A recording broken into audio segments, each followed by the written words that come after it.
From the creators and destroyers of some of your favorite classic franchises comes another entry in the turning monsters into fashion accessory genre that updates the long-beloved series by giving you what you never knew you needed. A virtual battle dog you can dress up and ride like a horsey. Monster Hunter Rise. Bound into the monster hunting world once again. Formerly a niche series made for Japanese grind addicts and people who own multiple swords, until they put it on the big boy consoles and stripped out a bunch of the tedium.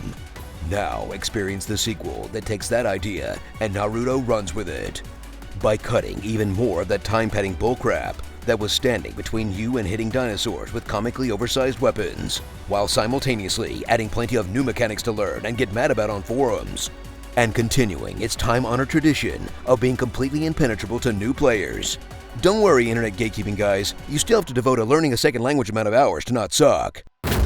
Grappling hook into the hidden village of Kamura, where the usual hunting and gathering theme of the previous entries has gone full weeaboo, featuring ninja cats and dogs, flavored rice cake balls, this guy doing the Zac Efron High School Musical thing, monsters themed after yokai with cool no theater style intros that seem kinda weird in English. Down the hatch they go, definitely deceased. Sexy Spaniards, and other stuff that's just like your Japanese animes, but is otherwise a completely standard Monster Hunter game, where you'll try and stop the village being destroyed by rampaging monsters, by turning their organs into swords and guns, and the actual stories about how you had to fight Magnamalo for the 7th time because he won't drop his f***ing plate, that you need to complete the hideous clown suit you put together to get a specific buff, in gameplay that still feels like an insanely arcane PS2 game, no matter how much Shonen Jump they cram into it.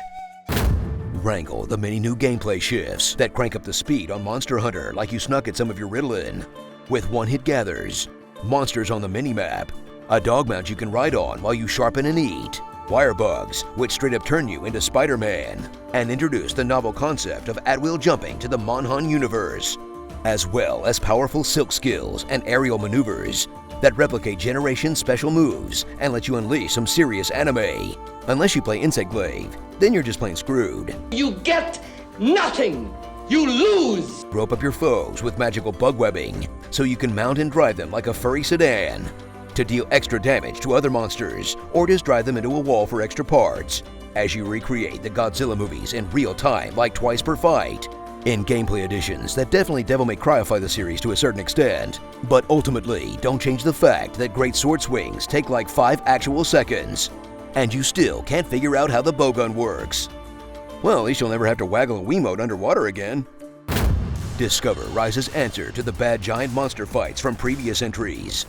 A bad tower defense minigame that will have you jumping from one pallet of turrets to another, as everything you throw at the monsters barely dents their health pool, while you get constantly knocked off any mounted weapons the moment you use them, and all sense of precision is lost as you get tossed around like a bowling ball, then eventually win somehow anyway, in a mode that feels like a massive hassle, but also kind of undercuts the gravity of the individual monster fights when you kill like 40 of them with cannons in 10 minutes. Why aren't we just bringing all these guys on hunts with us? I feel like Diablos will be way easier with 20 ballistas. So sharpen those kunai and pet your Kohoot in a Monster Hunter that feels great to play and better to explore, and will hopefully live up to some of the best titles in the series once they actually finish it. You still got time to add the giant crabs, Capcom. We all know they're the Monster Hunter equivalent of the Toyota and the Street Fighter bonus levels, and we demand them back. Starring Missionary Position. It's folded, tempered, and it does its job. A Beyblade wearing human skin. Punches drywall. Guys who bring guitars to parties. Link mains. Lance. American Lance. Bi-Curious. Full-blown orgy. Weird kid that collects bugs and owns every Bakugan. Takes airsoft way too seriously. Instacart.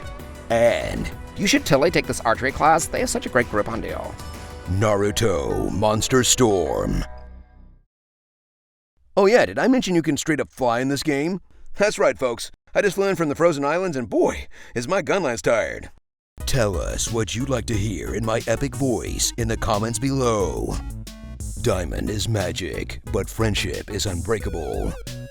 I'm not like other girls. I'm actually a guy. It's not a trap. This is exactly what I was anticipating. Soy milk is just regular milk introducing itself in Spanish. My body is ready.